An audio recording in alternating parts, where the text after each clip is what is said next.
Jason Statham is certainly an actor of all time, and this movie is certainly something.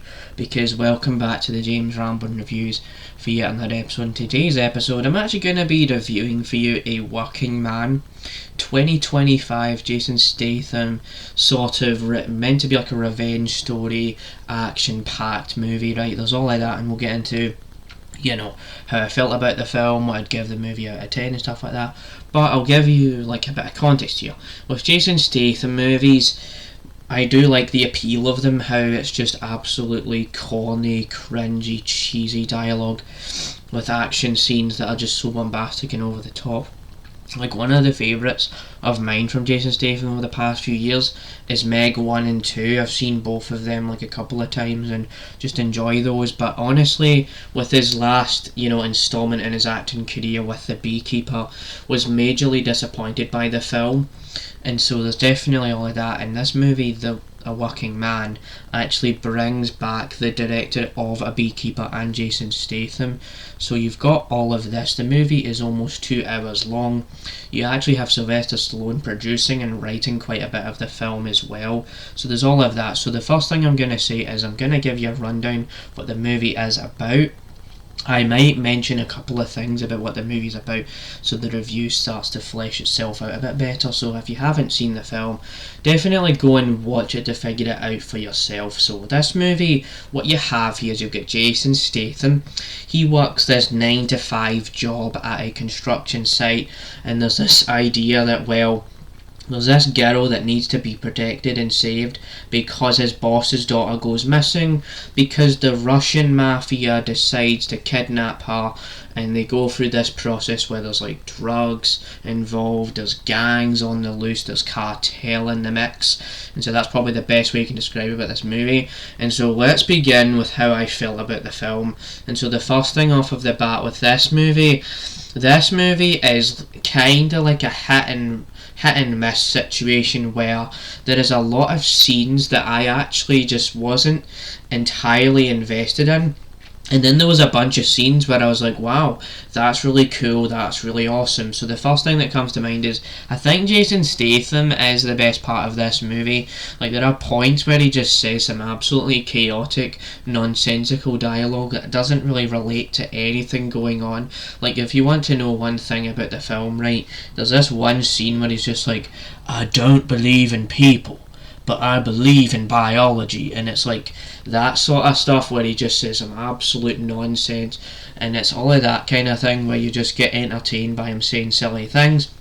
But when the movie starts kind of setting up the whole Russian mafia stuff, that's where I think the story doesn't really find its own purpose, where the movie's trying to balance out the cheesy dialogue of Jason Statham and these like hardcore drug meth dealing Russian mafia guys, where it's trying to tell you this deeply dramatic story with some silly cartoonish dialogue and silly cartoonish scenarios. So that's where I think the movie kind of falters. Also, you've got to talk about the pacing here. The pacing of the movie, it's trying to drag out a gimmick so hard that it feels like the movie's on for actual hours. Like, there are points where there's just kind of like Jason Statham sits in a car and then this guy's just driving about in vehicles. Like, I've seen this in other action movies, like the Den of Thieves movies, where there's just guys following each other, tailing each other around a city. Like, this is not the first time you'll see that. It's not the first time you'll see, like this revenge storyline. And I will say that the whole thing with the actual girl and the kidnapping, you could have cut out about 45 minutes of this movie, cut out all the bullshit, and you could have actually gotten it into the action a bit faster, in my opinion, because there's a really cool action scene at the start of the movie where you've got Jason Statham, he throws like this stuff at these guys at a construction site. And then there's like this Russian mafia leader. He throws him into a pool. He throws like coffee on his face. Like, all of that was really fun. It just didn't have enough of that in there. And then when you get to the last while of the film, where you see the action go down, you see him wear that like the actual gear in the poster, and he has the sledgehammer. And he's hitting the bad guys with these weapons, and he's blowing up things, and he finally gets the girl, finally saves her, but it takes about an hour, like it's like a couple of hours in the movie, like an hour and 40 minutes or something.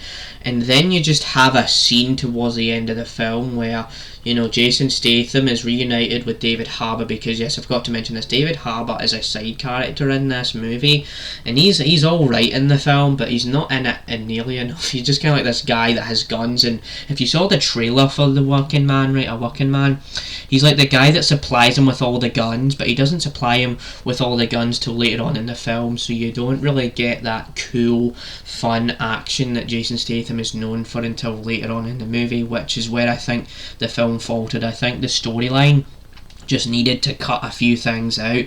Like, we didn't need to have so much stuff happen all at once, because especially because of like one of the guys he goes to the club with, and then there's another guy he goes to another club with, and there's all these things where they could have chopped out quite a bit of the film to make it more interesting, a bit more entertaining, you know. So I did kind of enjoy the movie. Like, it's not the worst thing I've seen in my life. I just wanted to explain a few things about the storyline, because that's where I think the movie needed to really fix itself. And you can argue, well, it has to be silly, it has to be all over the place, it has to be convoluted, because it's a Jason Statham movie with so much on the line, which, yeah, you could say that, but the execution of the story, it doesn't really enthrall you until later on, in my opinion. Like the last half an hour, where the action and the guns start to play out, and you start to get, finally he gets the girl, like, oh, that's really good. So I will say this is probably about, the more time it sat with me, this is probably like a solid 6 out of 10, because of the action. I couldn't get over the fact of how entertaining the scenes I mentioned earlier about the, you know, the coffee and everything, and the guns and all of that. Like, that's probably my favourite part of the film. And you kind of just sideline his boss, and you kind of just sideline, like, if you watch the movie, right, he's, you know, Jason Statham's career about being a construction worker is kind of like a meme in the movie. Like, he's not really doing his job properly. Like, he's barely at the construction site, because the Russian mafia takes over and everything goes wild in that sense. So yeah, I pretty much, I would say, probably give this movie a 6 out of 10. It's an enjoyable one-time watch.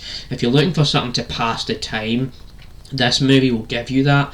If you like Jason Statham, this movie will certainly give you, you know, a stereotypical B-movie schlock shtick. But that's my review of A Working Man.